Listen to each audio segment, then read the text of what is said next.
Assalamualaikum warahmatullahi wabarakatuh.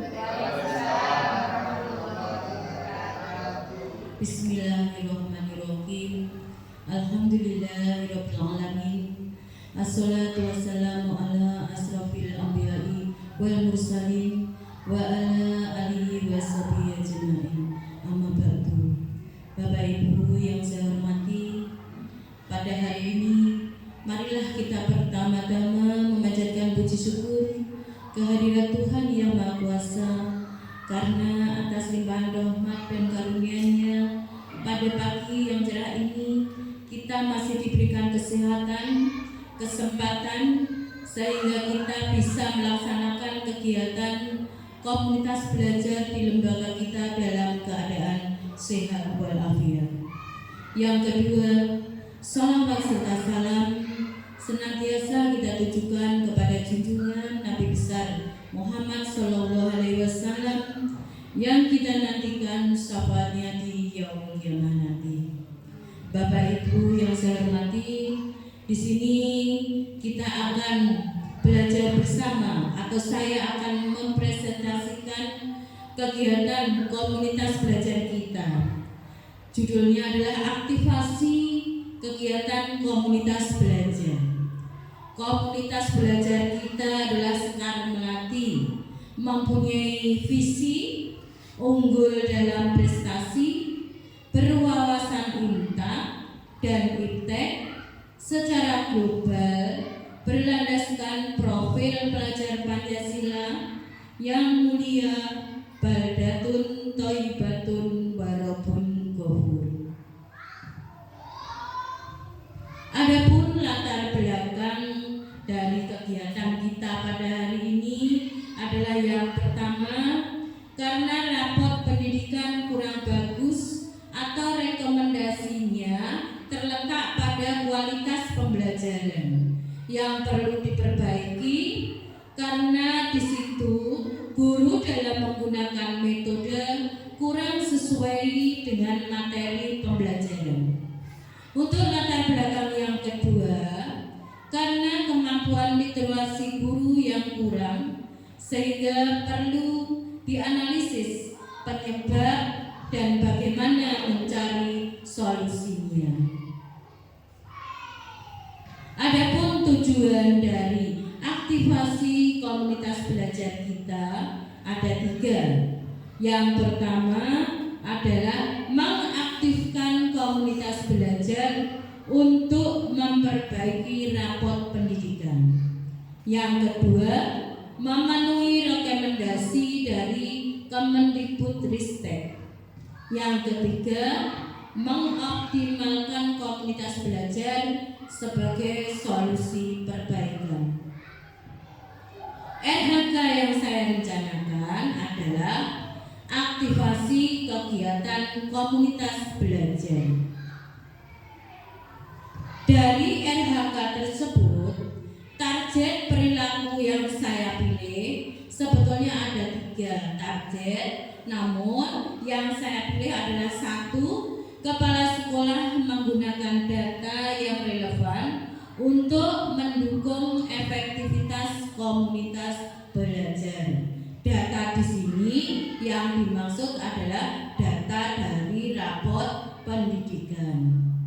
Indikator yang ada pada rapot pendidikan itu ada 6. Yang pertama adalah kemampuan literasi.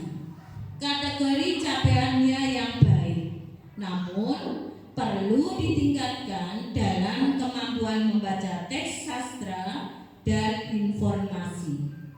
Untuk yang kedua, kemampuan numerasi. Kualitas pendidikan naik dibanding pada tahun 2023. Namun perlu perbaikan dalam kompetensi matematika seperti bilangan, geometri, aljabar, dan data. Kita tahu di matematika itu kan terpilah-pilah, ada geometri, ada aljabar, ada data.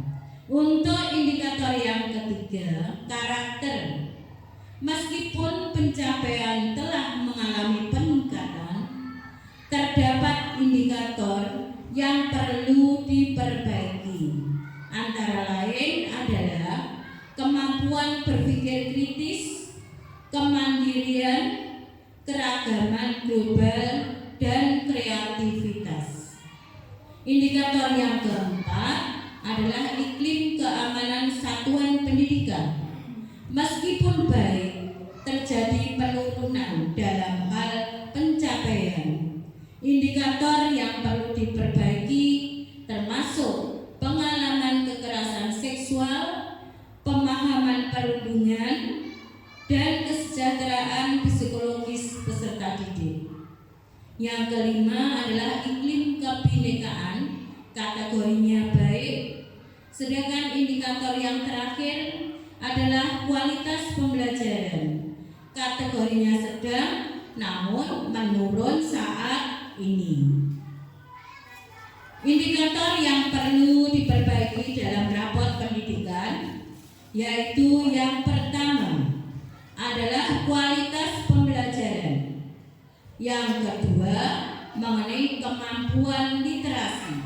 Jadi dari 6 tadi kita fokus untuk memperbaiki saat ini adalah 2 indikator.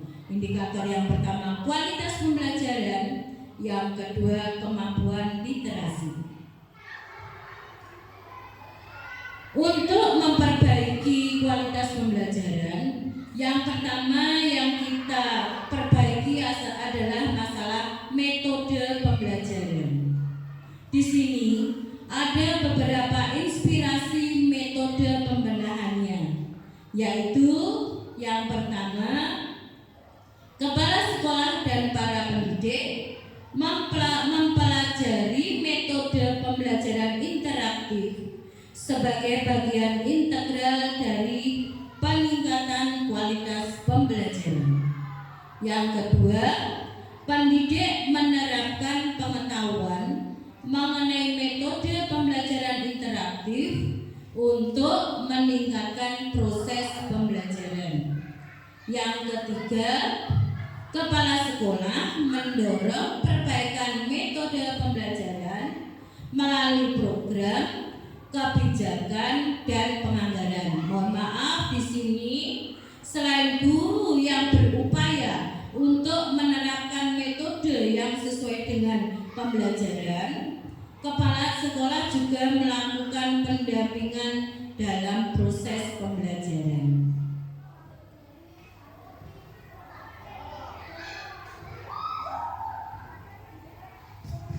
Yang kedua, kalau yang tadi yang pertama adalah metode, yang perlu kita perbaiki yang kedua adalah manajemen kelas.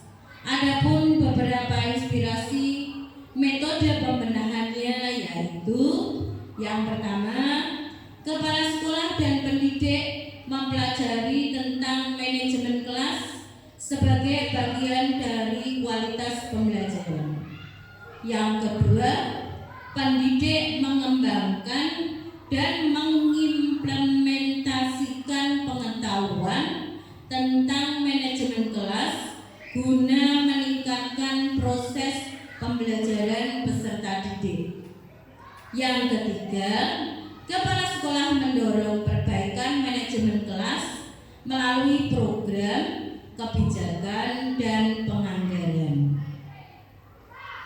Kualitas pembelajaran sudah, sekarang kita ganti perbaikan mengenai kemampuan literasi.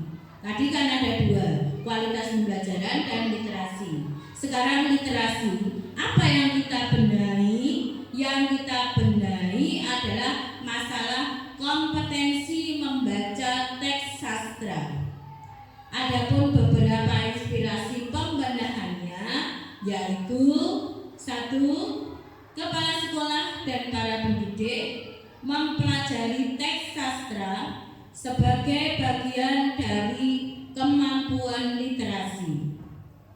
Yang kedua, pendidik mengimplementasikan pengetahuan tentang teks sastra untuk meningkatkan proses pembelajaran literasi Yang ketiga, kepala sekolah mendorong perbaikan program, kebijakan, dan penganggaran. Yang berikutnya masih kemampuan literasi, yaitu membaca teks informasi. Adapun inspirasi pembenahannya yaitu juga ada 3. Yang pertama, kepala sekolah dan para pendidik mempelajari teks informasi sebagai bagian integral dari kemampuan literasi. Yang kedua, pendidik mengembangkan dan mengimplementasikan pengetahuan tentang teks informasi guna meningkatkan proses pembelajaran literasi peserta didik. Yang ketiga, kepala sekolah mendorong peningkatan kemampuan teks informasi di satuan pendidikan melalui program, kebijakan, dan penganggaran. Target audien di sini maksudnya audien ini meliputi yaitu semua guru dan tenaga kependidikan yang ada di lembaga kita. Yang kedua, pemangku kepentingan dalam lembaga pendidikan. Pemangku kepentingan ini berarti masuk juga komite dan paguyuban kelas. Yang ketiga adalah anggota komunitas belajar, berarti kita semua targetnya. Manfaat aktivasi komunitas belajar. Kenapa kita mengaktifkan kombel kita? Itu ada 4 manfaat. Yang pertama adalah meningkatkan kolaborasi antara guru dan tenaga kependidikan yang lainnya. Misalnya mengajar di kelas 1 itu ada kesulitan, nah diselesaikan melalui kombel. Mungkin temannya ada masukan atau saran demi kesulitan yang dialami oleh Bapak Ibu guru yang ada di kelas 1 ataupun kelas yang lainnya. Yang kedua, mencari solusi untuk perbaikan rapot pendidikan kita. Yang ketiga, menyusun strategi yang lebih efektif dalam pembelajaran. Yang keempat, mengoptimalkan pemanfaatan data dalam pengambilan keputusan. Ada 4 manfaat.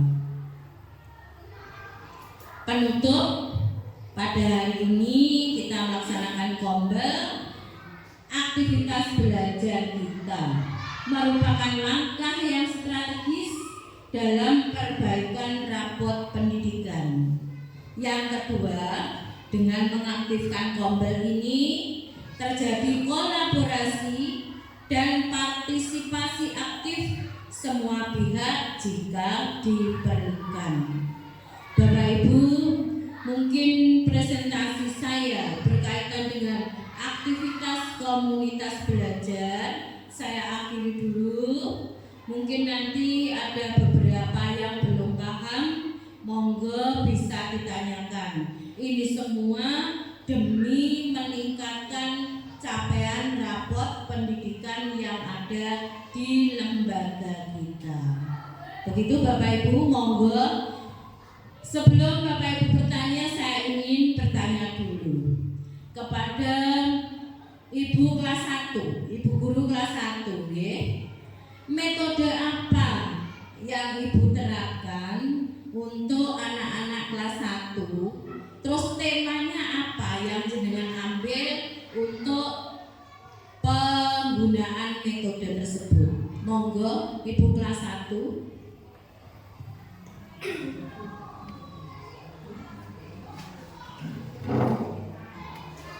Assalamualaikum warahmatullahi wabarakatuh. Waalaikumsalam warahmatullahi wabarakatuh. Ini Bu Ita, untuk kelas 1 metode yang saya gunakan dalam belajar, terutama untuk pembelajaran di kelas, untuk literasi ya Bu Ita. Karena kelas ini ada sebagian dari 28 siswa, itu ada sekitar 10 siswa yang belum bisa membaca, kurang bisa membaca lancar. Kemudian ada 1 atau 2 siswa itu yang belum mengenal huruf. Jadi untuk kelas 1 itu literasi untuk yang sudah membaca itu ada waktu untuk membaca buku cerita.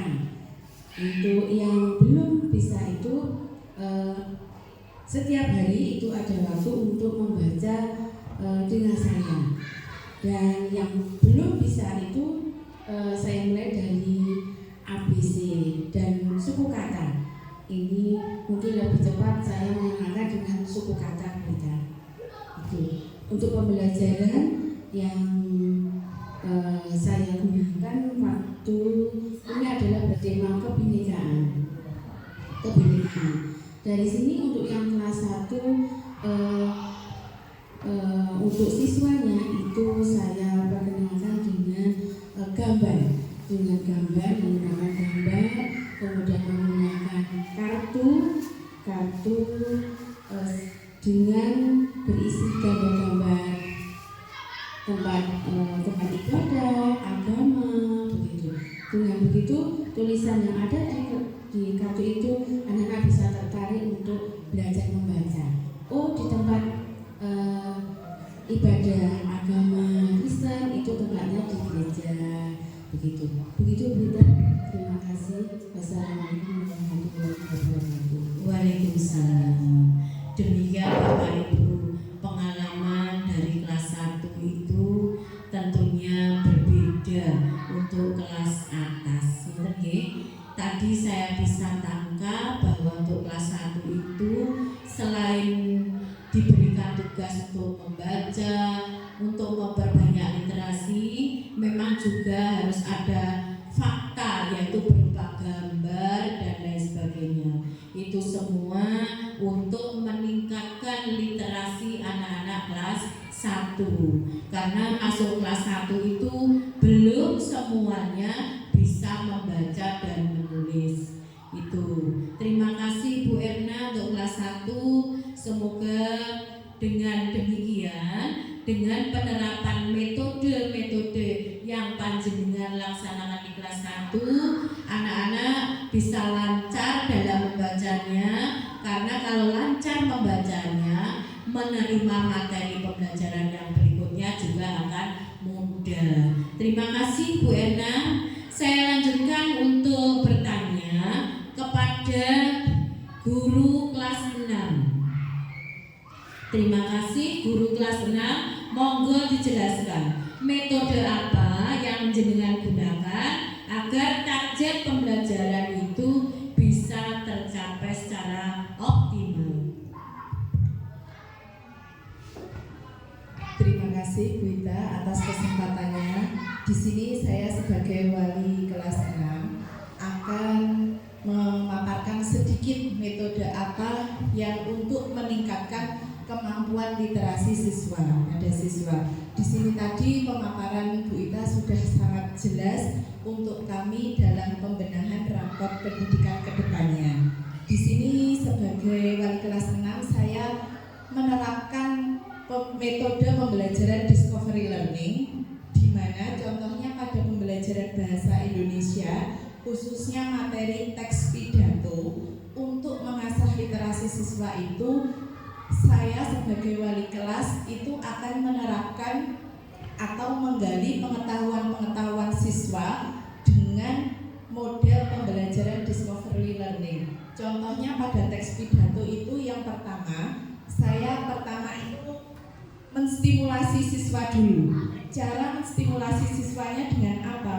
Dengan memberikan contoh pidato. Contohnya itu yang visual dan anak-anak melihat benar berita dengan cara guru memutarkan video pidato.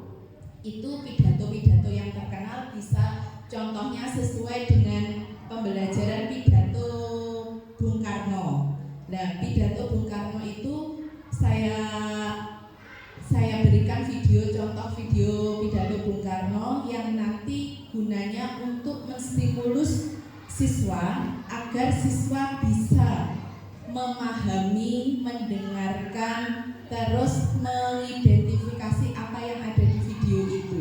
Setelah saya menstimulasi dengan bentuk video yang saya putarkan itu, setelah itu pada model pembelajaran discovery learning teks pidato itu saya memberikan penganalisisan masalah atau identifikasi masalah. Dari video yang saya putar tadi, coba anak-anak kalian sebutkan atau kalian identifikasi unsur-unsur apa yang ada di pidato itu. Terus pidato yang bagaimana yang kalian bisa buat atau yang pidato yang bisa dibuat dengan cara menyusun pidato yang benar sesuai video itu.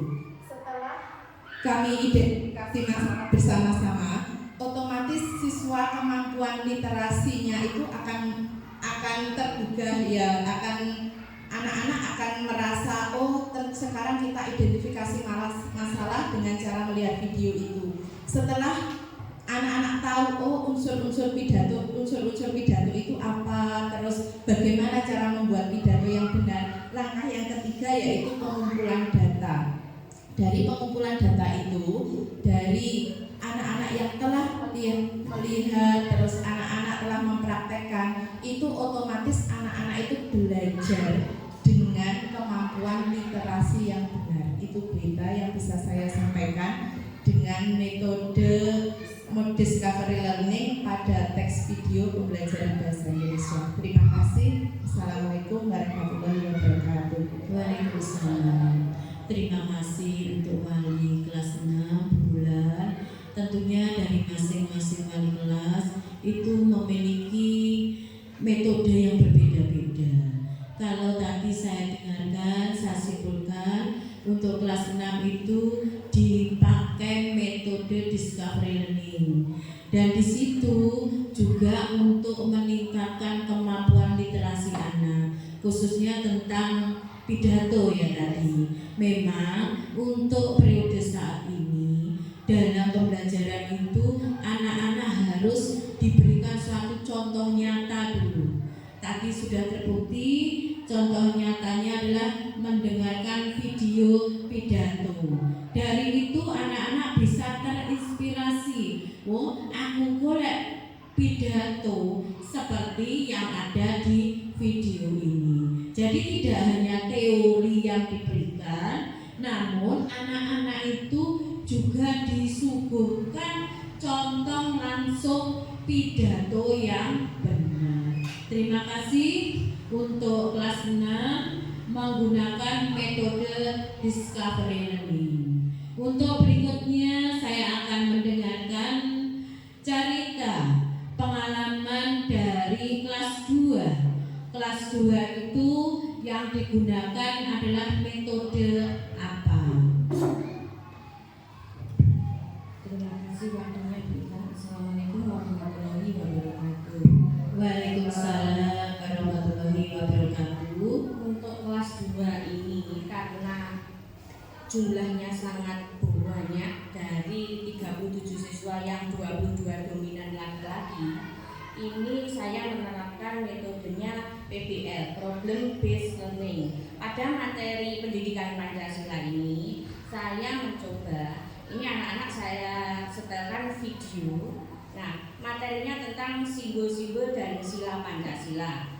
Yang ada Bu, kelas 2 itu yang 1-2 belum hafal Pancasila ada. Nah, untuk pembukaan materi pertama yang untuk persepsi saya memutar lagu Garuda Pancasila.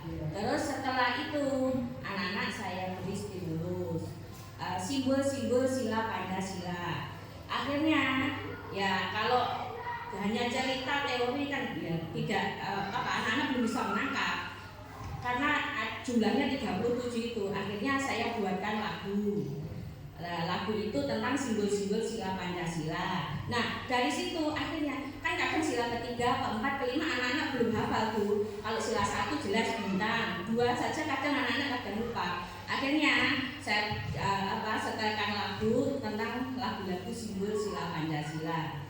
Terus setelah lagu-lagu itu, nah nanti saya akan bermain game puzzle. Nah ada potongan gambar Garuda Pancasila itu. Terus anak-anak, di situ anak-anak match menjodohkan sila pertama itu apa, terus simbolnya apa. Terus, nah dari situ nanti saya dan anak-anak mengevaluasi langkah-langkah yang telah diterapkan tadi. Bagaimana? Apakah anak-anak itu senang dengan pembelajaran seperti ini gitu?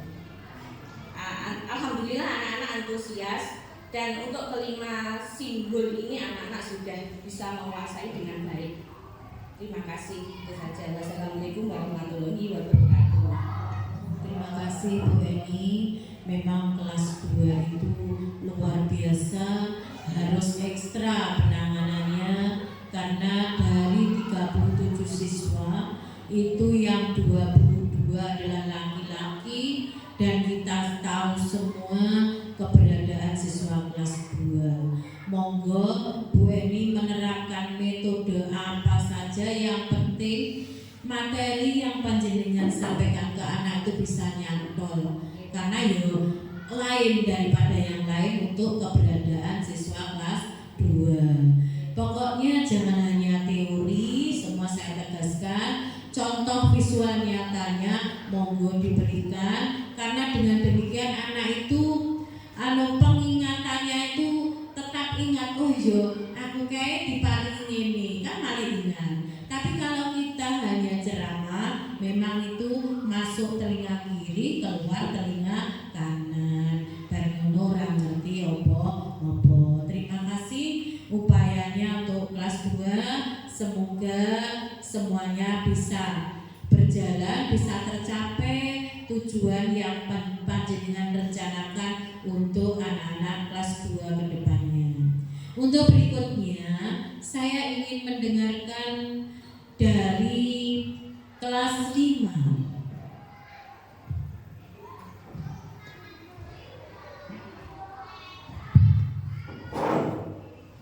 Assalamualaikum warahmatullahi wabarakatuh. Waalaikumsalam. Terima kasih Bu Ita atas waktu yang diberikan untuk penjabaran di kelas 5 terkait peningkatan literasi siswa. Yang pertama yang ingin saya sampaikan di dalam pembelajaran sehari-hari. Di dalam pembelajaran sehari-hari ini saya lebih menekankan pada metode demonstrasi dan kerja kelompok, karena beberapa waktu yang lalu saya melakukan penilaian sebelum pembelajaran dimulai. Saya memberikan semacam kuesioner kepada anak-anak, metode pembelajaran yang seperti apa yang diinginkan oleh anak-anak. Saya suruh mereka mengisi, dan kebanyakan dari anak-anak lebih suka kerja kelompok. Akhirnya dari situ saya menyisipkan dalam metode pembelajaran ini menggunakan salah satunya belajar kelompok. Nah, untuk literasinya dalam pembelajaran bahasa Indonesia yang sudah kami lalui adalah membahas tentang teks deskriptif dan naratif. Dalam pembahasan tersebut, yang pertama saya memberikan penjelasan terkait materi, kemudian memberikan contoh-contoh. Setelah itu saya membentuk kelompok menjadi dari beberapa siswa tadi, membentuk beberapa kelompok dengan anggota yang selalu acak dalam setiap tugas-tugas itu. Nah, dari situ anak-anak akan bekerja di dalam sebuah tim, kemudian menemukan materi-materi yang akan dibahas. Kemudian setelah selesai, anak-anak nanti mempresentasikan di depan. Itu yang biasa kami lakukan. Dan untuk yang kedua, program yang saya ambil adalah saya menamainya dengan polisi atau pojok literasi dan aksi. Kemarin saya membentuk duta, yaitu duta perpustakaan kepada anak-anak. Saya tawarkan siapa yang mau menjadi duta perpustakaan. Nanti tugasnya anak-anak akan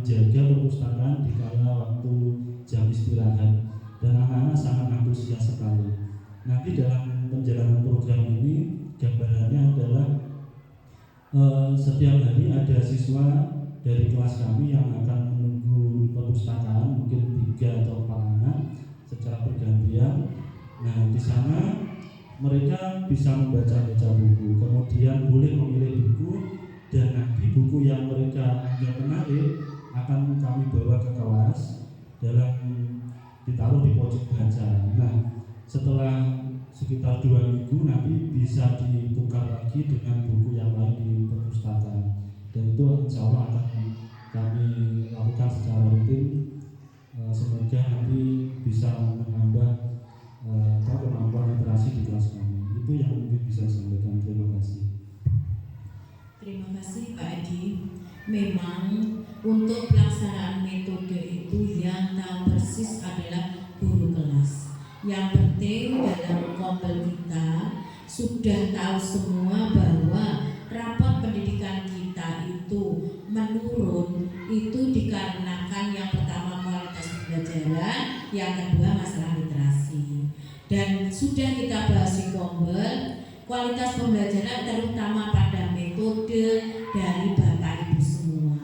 Setelah kita belajar atau berdiskusi melalui kompel, alhamdulillah dari masing-masing kelas ini tadi sudah saya dengar beberapa kelas itu menggunakan metode yang bervariasi.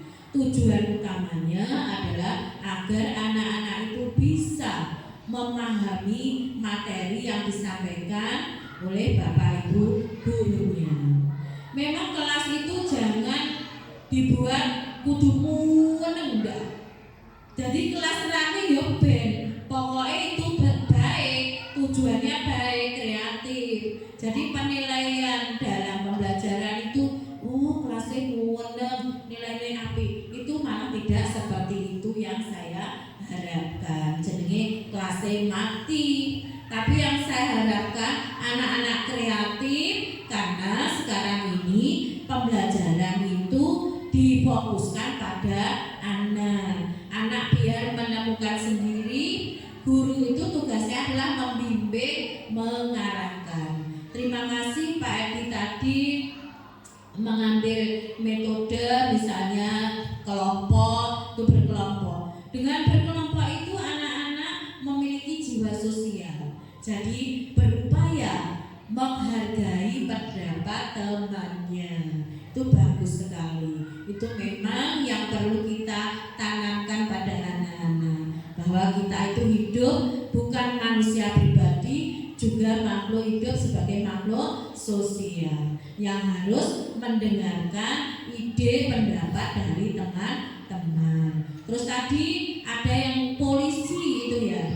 Itu kalau anak-anak betul-betul antusias, monggo terus dilanjutkan agar semuanya bisa tercapai apa yang kita inginkan bersama. Untuk kedepannya semoga dengan upaya-upaya panjenengan semua, dengan menerapkan berbagai macam metode, itu bisa menaikkan capaian rapot pendidikan. Terima kasih ya Pak Edi selaku wali kelas 5.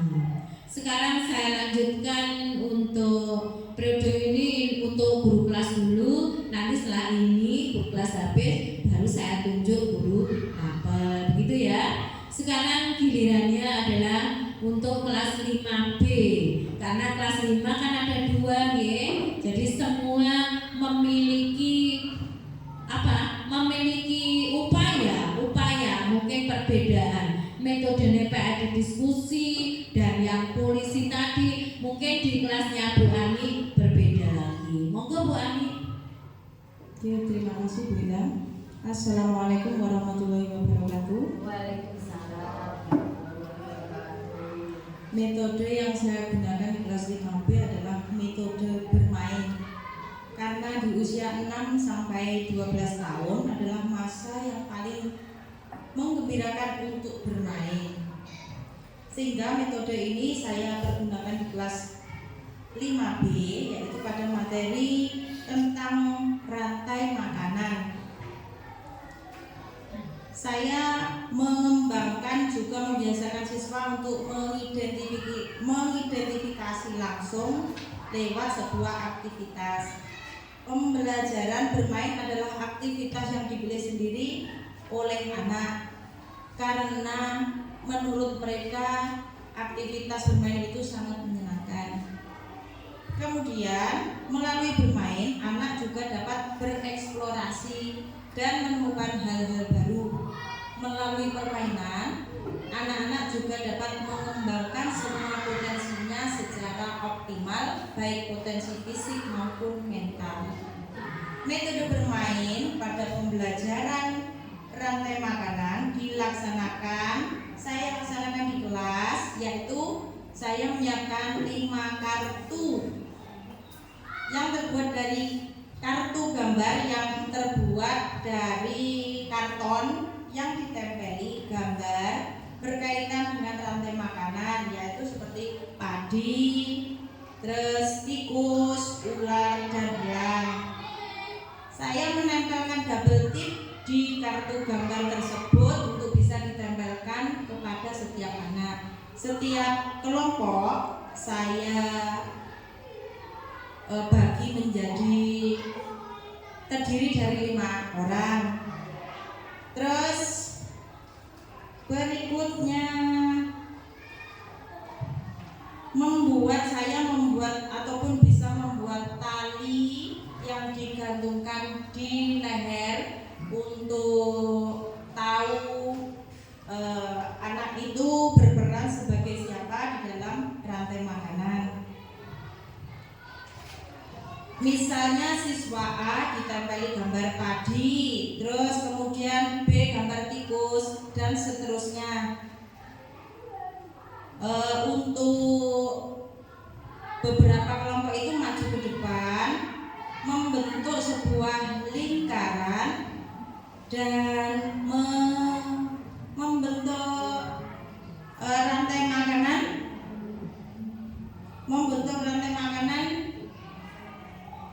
dengan cara bergandeng tangan, lalu mengurutkan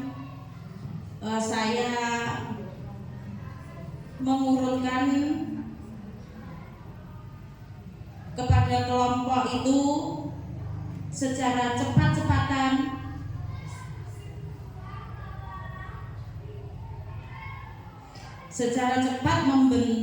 membentuk rantai makanan itu, Bu. Mungkin hanya itu saja.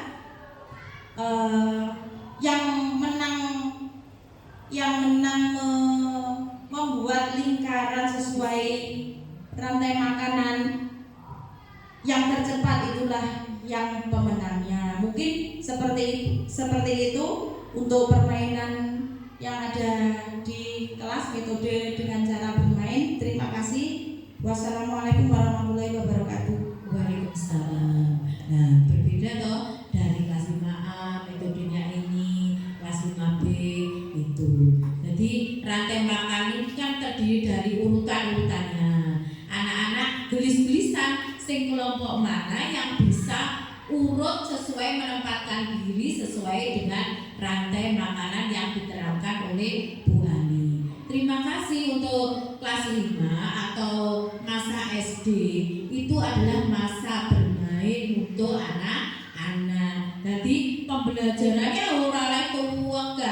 Kalau bermain itu lebih bagus, itu malah anak-anak lebih mengerti, tambah ingat. Oh, dhisik diterapke rantai makanan tuh dengan gulis-gulisan. Terus kalau gawe kalung iki misalnya rantai makanan itu kan dimulai dari padi dan seterusnya gitu.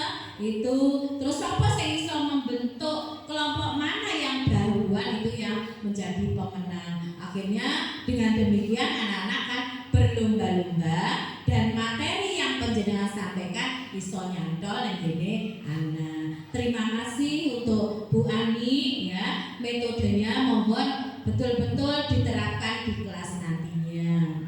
Untuk berikutnya saya tunjuk kelas 3.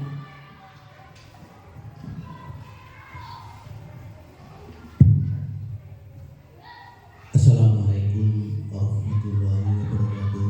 Waalaikumsalam warahmatullahi wabarakatuh. Terima kasih atas kesempatan yang diberikan kepada kami sebagai Ibu kelas 3. Di kelas 3 jumlah murid ada 30. Ini juga didominasi oleh anak-anak laki yang juga aktif. Nah, untuk di kelas 3 kami menerapkan yaitu diskusi kelompok. Ini dalam materi pembelajaran siklus makhluk hidup. Nah, sebelum diskusi kelompok, anak-anak saya suruh untuk buat proyek dulu, yaitu membuat proyek siklus hidup kecambah dan siklus hidup ayam. Yang pertama yang saya tekankan sini adalah proyek ini dikerjakan dengan kreatif anak. Jadi nanti di situ juga anak juga membuat krayon, karena di situ dengan proyek membuat gambar siklus kecambah itu kalau diberi pewarna berarti menjadi lebih indah dan menarik anak mudah untuk mempelajarinya. Nah, selain itu kami menekankan juga selain untuk mempermudah anak untuk mempelajari daripada siklus itu, karena proyek tadi sangat menarik, kelihatannya begitu indah, tapi juga bisa sekaligus melihat dari sisi komposisi warna atau degradasi warna, yang sekaligus itu nanti proyek kami akan membina lebih ke depannya lagi mana yang mengarah ke bakat yang seni, terutama adalah seni lukis. Jadi degradasi warna pada pembuatan siklus kecambah, dan juga dilanjutkan juga siklus hidup ayam. Jadi nanti anak juga dalam kelompok itu suruh pilih, ya, katakan kelompok 1 itu adalah siklus hidup kecambah, kelompok yang 2 siklus hidup ayam. Nah, setelah buat proyek jadi, anak untuk memaparkan masing-masing kelompok. Jadi selain memaparkan, nanti anak bisa memperlihatkan hasil proyek tersebut, mana yang paling kreatif, degradasi warnanya mana yang paling komplit. Itu sebentar dari kelas 3, Bu Ita. Assalamualaikum warahmatullahi wabarakatuh. Terima kasih Pak Umar. Sesuai kompetensi yang panjenengan miliki adalah guru-guru seni. Jadi nanti mengarahkan anaknya itu tentang warna-warna itu tadi dipakai untuk metode pembelajaran. Semua saya hargai sudah bagus. Nanti pada waktu saya observasi, monggo betul-betul diterapkan apa yang panjenengan sampaikan untuk metode-metode hari ini. Karena nanti saya akan menilai langsung. Di sana ada rubrik observasi. Apa yang saya observasi dari panjenengan. Dari hari ini pun saya sudah senang sekali. Ternyata beberapa penerapan metode di kelas-kelas yang berbeda-beda, yang inovatif, variatif, semoga dapat menaikkan keberadaan capaian rapot pendidikan kita. Terima kasih Pak Umar untuk kelas 3. Sekarang gilirannya adalah kelas 4.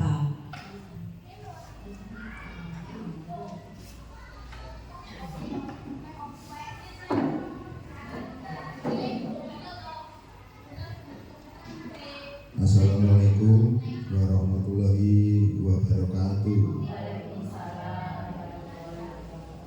Terima kasih Bu Ita atas kesempatan yang diberikan pada kami. Kami akan menceritakan sedikit berkaitan dengan pembelajaran yang sudah kami laksanakan, yaitu di kelas 4. Anak-anak kelas 4 totalnya ada 28 Bu Ita, ya.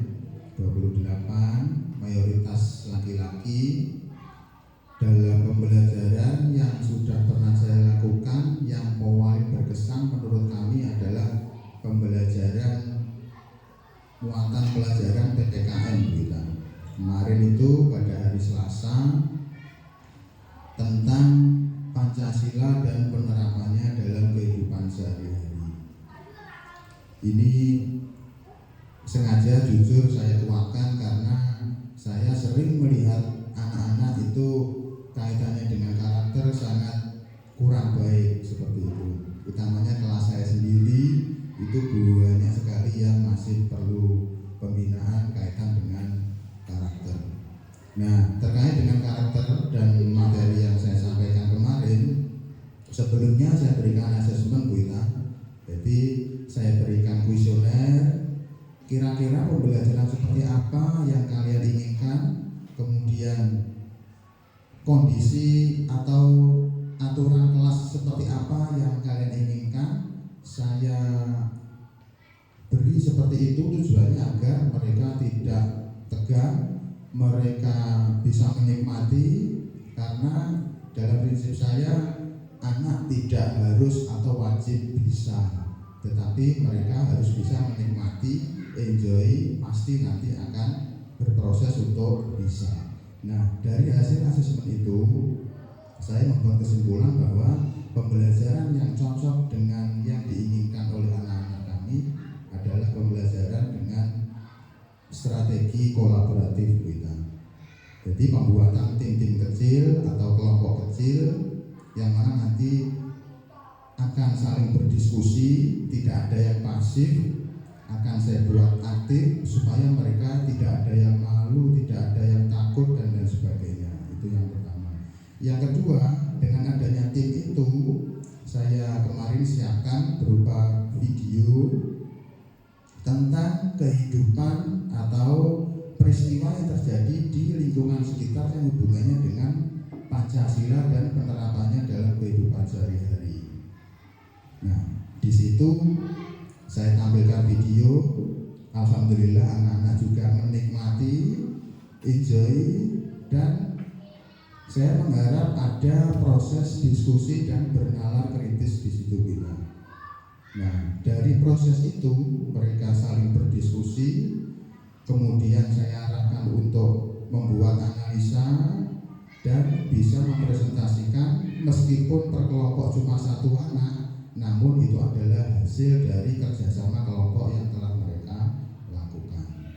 Nah, kemudian dari hasil diskusi itu saya ambil sebuah metode pembelajaran terkait dengan video tadi, yaitu tentang PBL kita, yaitu problem based learning. Kenapa problem? Karena video yang saya sajikan itu berhubungan dengan masalah kenyataan di lingkungan sekitar mereka. Nah, di situ ada karakter yang muncul. Karakter itu selalu berhubungan dengan sila-sila Pancasila. Bagaimana yang baik dan bagaimana yang kurang baik. Karena di sini yang saya tekankan adalah karakter. Seperti itu.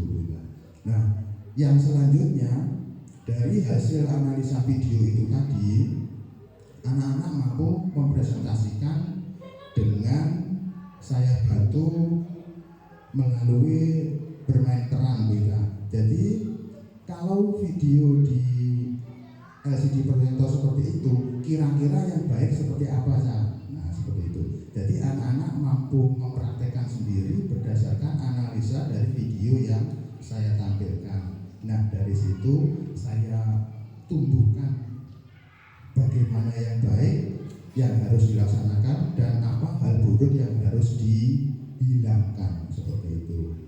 Nah, untuk rintisan saat ini kita, saya membuat suatu rencana. Kalau Pak Edi tadi polisi, nah kalau saya ada sudah tersusun piket kelas kita dari mulai Senin sampai dengan hari Sabtu. Nah, piket kelas itu nanti beberapa anak yang bertugas nanti juga akan selalu merinci buku-buku yang ada di pojok baca. Nah, di situ buku pojok baca kan ada banyak sekali, ada yang literasi dan numerasi. Nah, tugas piket kelas itu adalah mengkategori buku-buku yang hubungannya dengan bacaan, literasi, dan hubungannya dengan numerasi atau bermain angka, boleh yang sederhana atau kompleks. Nah, setelah itu anak-anak bisa ke perpustakaan untuk memilih kira-kira buku yang cocok atau yang sudah terbarui apa yang bagian numerasi dan literasi, kemudian dibawa ke kelas, dibaca bersama-sama. Nah, pada saat membaca dan proses pemilihan buku itu, saya rencananya akan saya observasi dan saya beri tindak lanjut apa yang kurang dan apa yang perlu dilanjutkan. Nah, tindakan itu saya beri nama dengan pilastri. Jadi tingkat kelas, literasi dan numerasi. Jamnya fleksibel, bisa saat pembelajaran dengan catatan tugasnya sudah selesai bisa dilaksanakan yang pilastri itu. Jadi tidak hanya berpaku pada satu anak yang menjadi duta, tapi semua anak terus bergantian. Akhirnya semuanya bisa saling berpengaruh dan bisa menjadi kemampuan literasi dan numerasinya bertambah atau meningkat. Mungkin seperti itu, Bu. Terima kasih. Wassalamualaikum warahmatullahi wabarakatuh. Waalaikumsalam warahmatullahi wabarakatuh. Terima kasih inovasinya pilastri ya, piket kelas, literasi dan numerasi. Dimulai dari asesmen awal, memang dari suatu kelas itu gurunya akan memulai piye langkah guru memang dari asesmen dulu. Dengan asesmen awal, Bapak Ibu guru wali kelas itu bisa menentukan metode apa yang harus saya laksanakan. Di situ materi yang diutamakan adalah yang disampaikan adalah tentang pengamalan sila-sila Pancasila dalam kehidupan sehari-hari, yang mana di situ tadi akan dinilai mengenai penonjolan karakter, terus apalagi tadi literasinya, numerasinya. Terima kasih sekali. Monggo terus ditingkatkan dan terus berinovasi. Terima kasih. Untuk berikutnya adalah giliran guru agama yaitu Bu Syamiro, dipersilakan. Metode apa yang panjenengan terapkan di kelas? Ya, terima kasih Bu Ida. Assalamualaikum warahmatullahi wabarakatuh. Saya di sini akan memilih kelas 1. Saya menggunakan metode yang saya gunakan yaitu metode memakai kartu. Kemudian setelah itu juga ada gambar-gambar. Di situ nanti anak-anak saya suruh membaca satu persatu. Kemudian sebelumnya membaca bersama dulu. Terus saya suruh membaca satu persatu. Setelah itu anak-anak saya suruh juga ada permainan berupa puzzle. Saya pasang ke depan atau di papan tulis. Kemudian di situ anak-anak memasangkan puzzle tersebut secara urut, secara bergantian. Setelah itu anak-anak saya beri berupa lembar kerja. Di situ anak-anak juga hubungannya dengan huruf hijaiyah, dan di situ juga ada pengurutan huruf hijaiyah mulai alif sampai ya. Setelah itu juga ada mewarna dari macam-macam huruf hijaiyah, yaitu saya suruh mewarna anak-anak dengan senang menggunakan apa itu ya, pewarna tersebut sampai 10 huruf hijaiyah setiap anak itu. Nah, setelah itu saya suruh mengumpulkan, kemudian saya suruh maju ke depan untuk menyebutkan apa yang LKPD yang sudah dia kerjakan. Seperti itu Bu Ida. Terima kasih. Wassalamualaikum warahmatullahi wabarakatuh. Terima kasih Bu Anis telah menyampaikan metode yang digunakan dalam pembelajarannya, yaitu menggunakan kartu. Intinya anak-anak dalam mengajar, dalam waktu pembelajaran, berilah kegiatan. Nah, diberi kegiatan, kudu pinter-pinter dulu nih. Kegiatan yang menjurus ke apa yang panjenengan kehendaki. Nek ngono mang, bocah kelas 1 terutama nggih, anak kelas 1 itu tentunya akan senang disuruh mewarna, kan masih ada kaitannya dengan TK. Jadi pandai-pandailah memilih metode. Di kelas berapa saya terapkan metode ini, saya serahkan ke Bapak Ibu guru semua. Tentunya akan lebih bisa memilih apa yang jenengan terapkan. Terima kasih Bu Anis, semangat untuk kedepannya. Untuk yang paling akhir adalah giliran dari Bapak Andre selaku pengajar PJOK. Monggo Pak Andre disiapkan. Assalamualaikum warahmatullahi wabarakatuh. Saya di sini untuk olahraganya kelas 1 dengan pembelajarannya bermain. Dia medianya ular tangga itu. Nanti ada 4 anak, terus mencari angka huruf. Siapa yang bisa hafal dulu,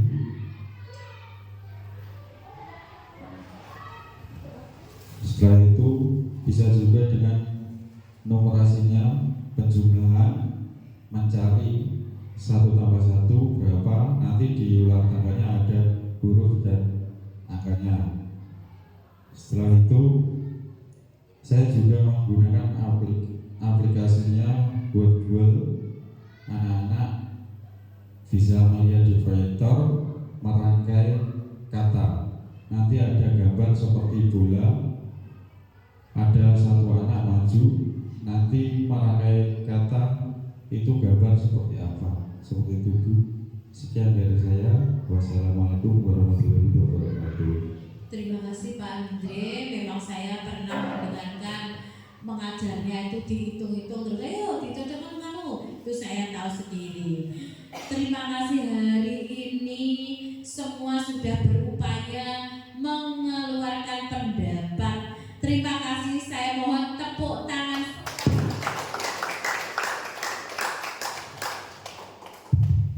Bapak Ibu guru hebat, ini yang saya tunggu. Semua bisa mengeluarkan ide-idenya. Karena ora diurut ning ngono mungkin tidak akan berusaha. Siapa yang mau berpendapat menengi menurutku GTM enggak boleh itu. Kalau GTM itu gerakan tutup mulut rauleh ya. Di kelas juga begitu. Upayakan tingkatkan keaktifan anak dengan sing berani diberi apa permen siji ngene ya wis kuwi menjadi semangat anak-anak untuk mengikuti pembelajaran Bapak Ibu guru. Terima kasih untuk hari ini. Saya senang, saya bangga semua sudah memaparkan metode-metode yang panjenengan pilih dalam melaksanakan pembelajaran di kelas. Untuk berikutnya saya akan betul-betul mengobservasi panjenengan. Setelah panjenengan mengajar di kelas, saya observasi. Untuk berikutnya giliran satu masing-masing guru, ini juga semua guru, untuk belajar presentasi, menyiapkan PPT di minggu berikutnya. Jadi setelah observasi di kelas, nanti ada penilaian lagi. Bapak Ibu mempresentasikan materi pembelajaran, terus yang lainnya, audiennya bertanya kepada Bapak Ibu guru yang presentasi. Saya gali, jajal menanggapi masalah yang disampaikan temannya itu bagaimana. Karena sekarang kita dituntut seperti itu, menanggapi secara langsung.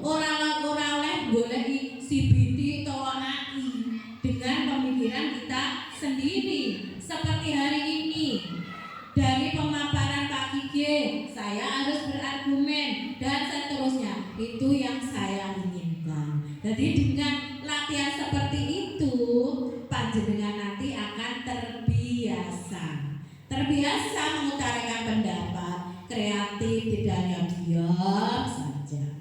Terus kira-kira untuk lomba Innobel berikutnya, Pak Andre itu juga bisa nanti ya. Untuk Pak Andre nanti kalau ada lomba Innobel, saya mohon mewakili untuk SD kita. Semangat ya. Nah, ternyata bisa, tapi dia itu gampang-gampang tidak mau. Terima kasih untuk hari ini. Komunitas belajar kita sambung nanti di minggu depan, di hari Sabtu kita akan melaksanakan kembali lagi dan persiapkan hal-hal apa yang panjenengan sampaikan di kala penilaian observasi nanti. Sesuaikan dengan RHK, karena saya nanti akan melihat RHK panjenengan. RHK ini opo, terus yang jenengan siapkan sesuai RHK itu apa, nanti disampaikan di kelas. Mungkin seperti itu. Bapak Ibu guru hebat Kanigoro 4, terima kasih sekali pada hari ini sudah semua berupaya bagus. Terima kasih inovasi dan kreativitasnya dalam mendampingi anak-anak belajar di kelas. Akhirnya dari saya akhiri sampai di sini dulu. Ada kekurangan, saya mohon maaf yang sebesar-besarnya. Wassalamualaikum warahmatullahi wabarakatuh. Waalaikumsalam warahmatullahi wabarakatuh. Kita tidak ada sesi pertanyaan untuk bertanya tentang presentasi. Silahkan, Pak Andre. Dari presentasi saya tadi, monggo dipersilakan. Kalau tadi sudah menyampaikan metode, silakan bertanya kaitannya dengan apa yang saya sampaikan tadi yang belum panjenengan mengerti atau perlu kita diskusikan bersama. Monggo, siapa duluan yang mau bertanya? Nggih, monggo Pak Edi, guru kelas 5, dipersilakan.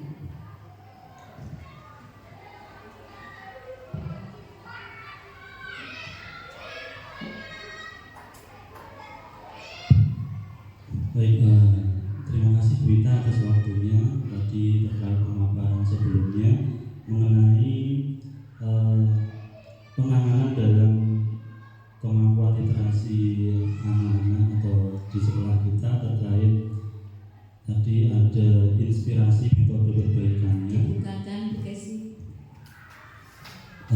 Dalam inspirasi metode perbaikannya, salah satu yang saya ingin tanyakan adalah poin nomor 3, yaitu kepala sekolah mendorong perbaikan program, kebijakan, dan penganggaran.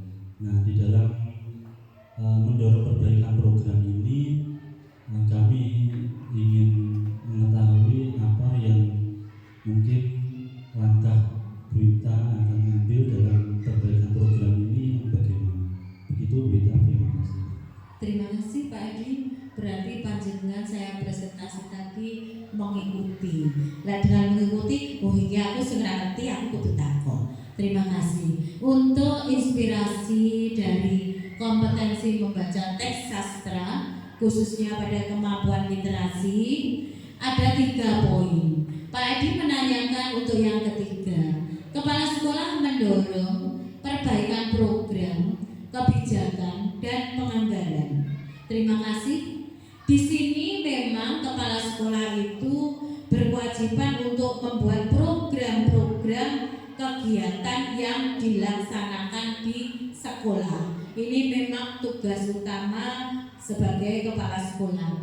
Programnya tentunya itu saya pada semester ini telah membuat suatu tempat seperti payung-payung dan ada tempat duduknya itu adalah upaya saya untuk meningkatkan kemampuan literasi anak. Karena anak itu mungkin merasa jenuh atau bosan kalau membaca, belajar itu hanya di dalam kelas. Maka saya memprogramkan ada tempat literasi anak-anak yang ada di sebelah timur itu. Itu merupakan program Mbak Adi namanya ya. Terus berkaitan dengan kebijakan, ya kebijakan monggo Bapak Ibu guru dalam melaksanakan pembelajaran itu bisa dilaksanakan di bawah payung-payung itu atau di halaman sekolah. Itu saya tuangkan di KOSP. Itu merupakan program saya untuk meningkatkan kemampuan literasi. Dari program-program itu tentunya tidak lepas dari dana. Dananya itu berarti harus dianggarkan melalui dana BOS. Memang BOS itu ada yang boleh dimasukkan di situ, ada yang tidak boleh. Namun kepala sekolah itu mempunyai kebijakan mutlak Pak Edi ya.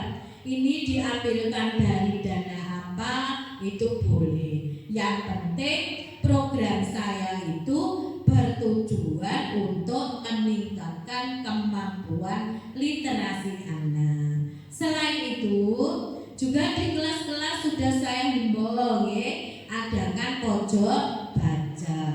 Toh nanti pojok baca itu jika buku di perpustakaan itu misalnya kurang up to date, sekolah itu juga bisa menganggarkan untuk membeli buku tambahan, buku-buku perpus. Nah, penganggaran itu tentunya melalui dana BOS. Demikian Pak Edi menurut saya untuk menjawab tentang itu inspirasi yang nomor 3. Bagaimana Pak Edi? Terima kasih Bu Ita atas penjelasannya, dan mungkin secara tidak langsung kelas kami itu sudah menikmati dari program yang kita laksanakan seperti mengadakan payung dan taman untuk literasi, dan mungkin tanpa kami sadari ini ternyata sudah program dari kepala sekolah dalam mengatasi perbaikan literasi di sekolah. Terima kasih Bu Ita. Terima kasih. Mungkin dari saya seperti itu. Ada teman yang ingin menambahkan jawaban monggo. Tidak mutlak jawaban itu dari saya. Misalnya dari Bapak Ibu guru punya pendapat ingin menjawab pertanyaan Pak Edi, monggo dipersilakan. Tidak diseneni. Ayo, monggo. Kalau menurut saya kan seperti itu tadi. Mungkin dari teman-teman atau Bapak Ibu guru yang lain bagaimana? Monggo.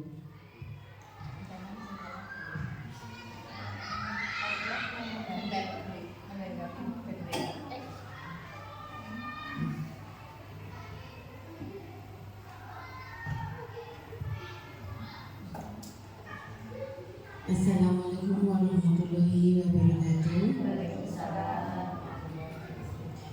Begini Bita, kalau untuk saya tidak bertanya, mungkin hanya menambahkan sedikit saja. Mungkin dalam Ibu Kepala Sekolah mendorong perbaikan program, kebijakan dan penganggaran. Mungkin ini sudah terlaksana di Bita. Kemudian kelas 1 sudah merasakan manfaatnya. Misalnya di halaman sekolah itu sudah ada di pohon-pohon itu sudah tertera tulisan, oh ini tanaman jambu, ini tanaman rambutan, anggrek, bunga, sepatu seperti ini. Kelas 1 sudah merasakan manfaat kebijakan dari Ibu Kepala Sekolah. Terima kasih Bita. Semoga kebijakan ini terus maju dan memberikan manfaat kepada peserta didik. Terima kasih. Wassalamualaikum warahmatullahi wabarakatuh. Terima kasih Bu Erna. Berarti itu nanti untuk program penamaan ini memang berkaitan dengan adiwiyata ya. Semua pepohonan atau tanaman yang ada di lembaga kita memang harus ada identitas. Sok-soke bocah kuwi yo ora iki jenenge opo. Nah, berarti itu masuk program ya nanti. Penganggarannya piye? Gawe tulisan itu kan perlu kertas manila misalnya itu dianggarkan juga.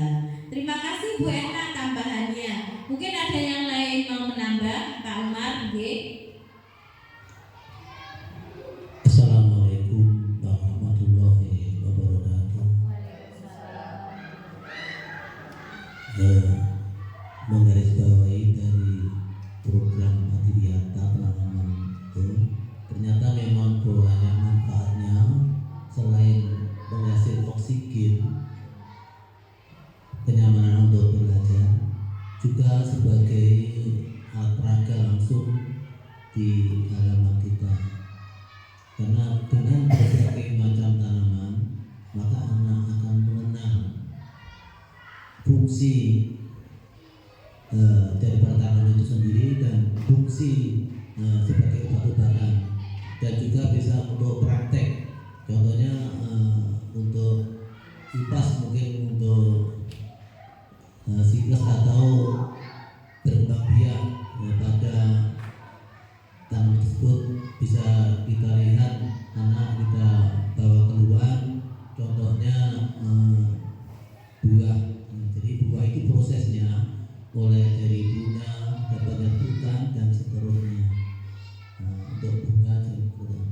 Dan untuk itu yang perlu ditekankan pada anak, karena ini merupakan pembelajaran juga menghasilkan oksigen. Anak juga diajak untuk gemar untuk menanam dan merawat. Jadi bukan hanya menanam saja. Kalau menanam itu mudah juga, jadi menanam itu lebih mudah daripada untuk merawat. Yang sulit itu adalah merawat. Jadi sebetulnya tanaman itu sama dengan kita, makhluk itu perlu kasih sayang, perlu kasih betul ya menurut saya. Jadi biar tanaman itu subur juga butuh makan dan minum. Jadi apa yang dibutuhkan tanaman itu sama dengan kita, makhluk hidup kita. Jadi kalau tanaman juga butuh minum, kalau juga butuh makan, tapi makan tidak sama. Kalau makanan untuk tumbuhan itu adalah pupuk. Jadi untuk itu yang perlu dikatakan pada anak yaitu merawat seperti merawat dirinya sendiri. Rawatlah aku seperti kalian merawat dirimu sendiri. Jadi kasih sayang tumbuhan itu sama dengan kasih sayang kita, Bu. Jadi tumbuhan itu dapat rindang dan dapat tumbuh dengan subur dan mungkin dapat menghasilkan buah, bunga dan seterusnya.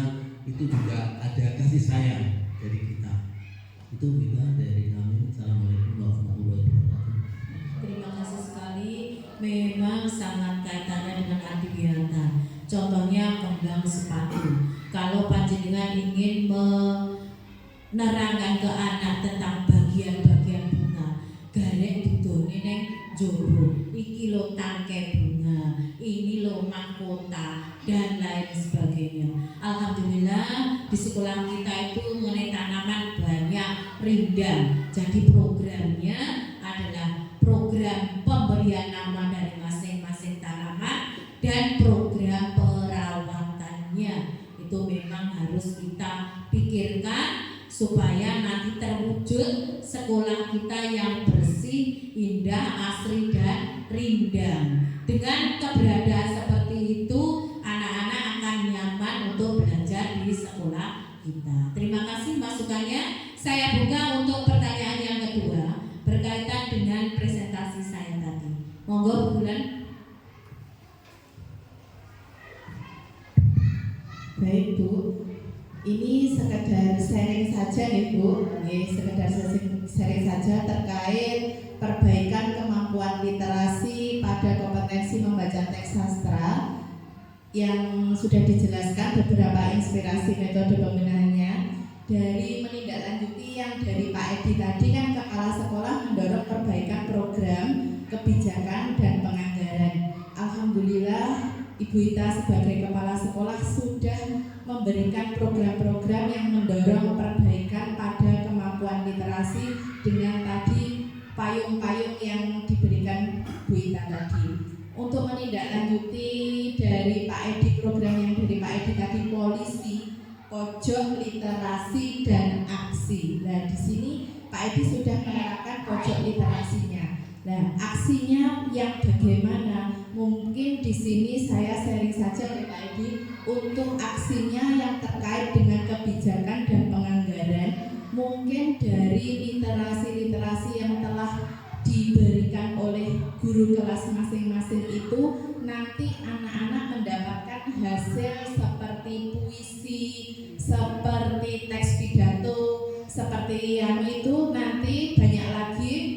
Nah itu nanti penganggarannya mungkin pada aksinya akan dibuatkan mading sekolah, ya, mading sekolah yang bisa dianggarkan lewat penganggaran tadi ya Bu Wita, lewat bos tadi bisa itu nanti kita anggarkan menjadi mading sekolah yang berisi hasil kreasi literasi siswa ataupun yang inspirasi membaca teks sastra itu nanti kita tempelkan ke mading sekolah, baik itu puisi dan lain-lain. Itu nanti gunanya untuk apa? Mungkin pada biasanya ada bulan bahasa itu bulan-bulan di mana anak-anak itu mengumpulkan segala kreasi bahasanya. Nah, itu nanti insya Allah program itu akan kita wujudkan untuk meningkatkan kompetensi membaca teks sastra. Itu saja berita yang bisa saya sampaikan. Terima kasih.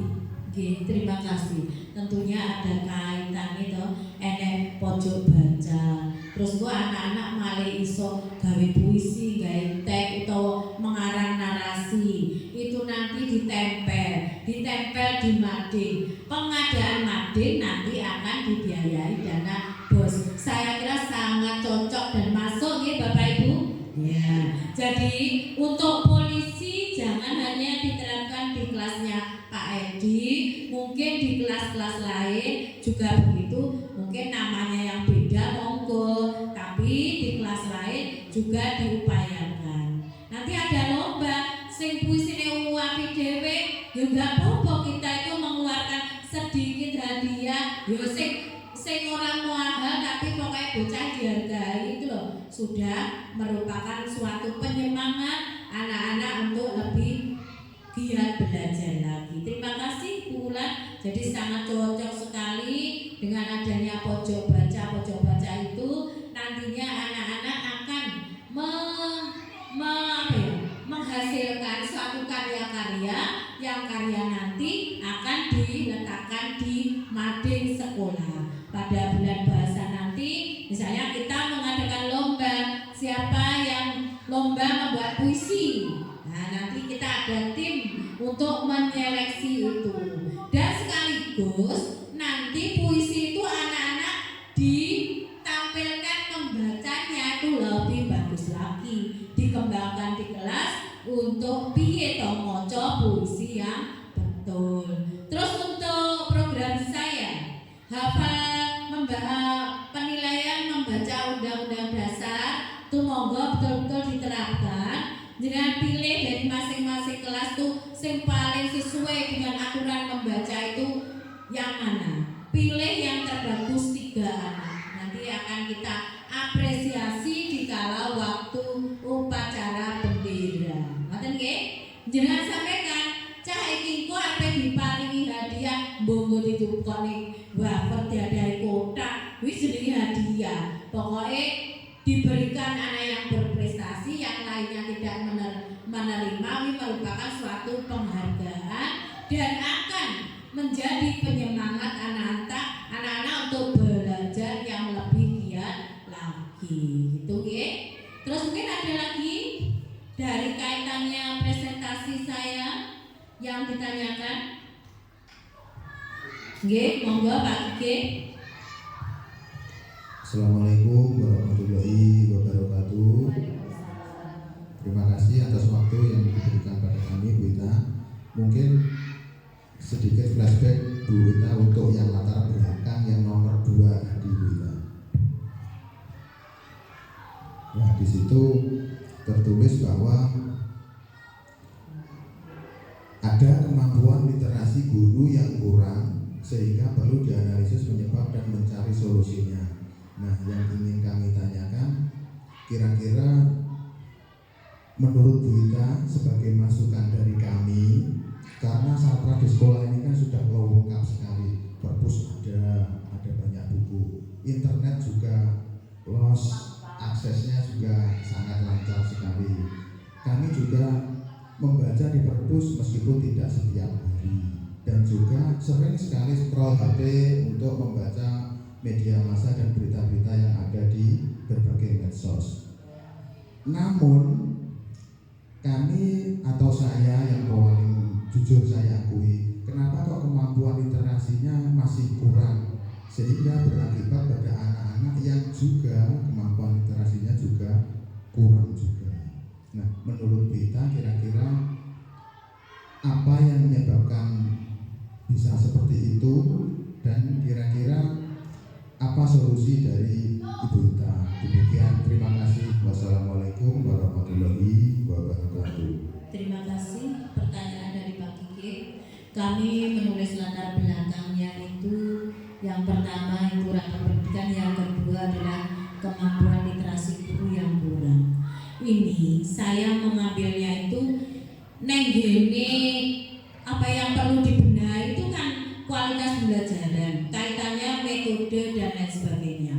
Kalau metodenya pembelajaran itu kurang bervariasi, tentunya saya anggap saya menulis seperti itu berarti Bapak Ibu guru itu kurang literasinya. Nah, terbukti di rapot itu muncul, oh ini berarti sing kurang perlu diperbaiki iki gurune dalam penggunaan metode kurang bagus, kurang sesuai. Lalu dalam manajemen kelasnya juga kurang. Nah, dengan kekurangan itu saya menganggap berarti panjenengan itu kurang literasinya, kurang belajarnya. Padahal belajar itu banyak, bisa melalui PMM. PMM itu sangat lengkap sekali. Itu saya mengambil di situ seperti itu juga dari PBD, rekomendasi dari rapor pendidikan kita. Solusinya karena literasi guru itu kurang. Misalnya menggunakan metode itu saja. Anak kan bosan. Berarti kan jenenge literasi guru kan memang kurang bisa menerapkan berbagai macam metode.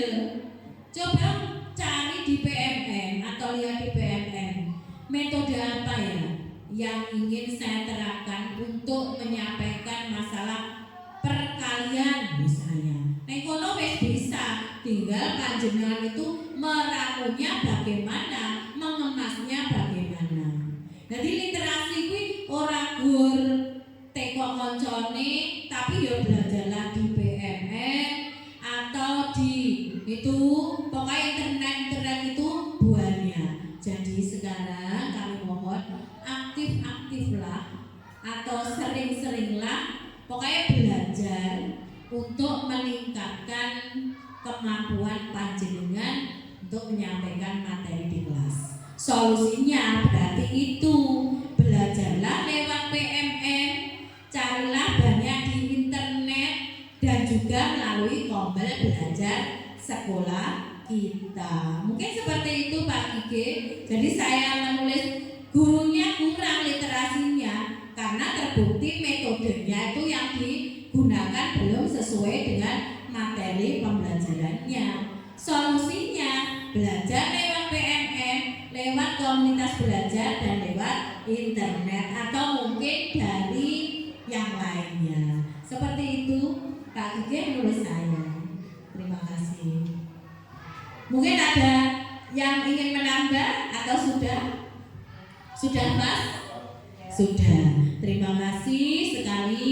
Pada hari ini kita banyak memperoleh ilmu dari kita. Ini ya ngobrol ya jenenge ya dari kita hari ini. Monggo ditingkatkan, dirutinkan untuk Sabtu di dalam anak-anak kita ekstra. Saiki kombelnya itu enggak harus rapat pendidikan itu enggak. Tentang apa-apa itu monggo disampaikan lalu kita bahas di kombel. Terima kasih pada hari ini. Semoga apa yang kita kerjakan, kita laksanakan hari ini bisa meningkatkan capaian rapot pendidikan kita. Saya mohon maaf yang sebesar-besarnya. Wassalamualaikum warahmatullahi wabarakatuh. Waalaikumsalam.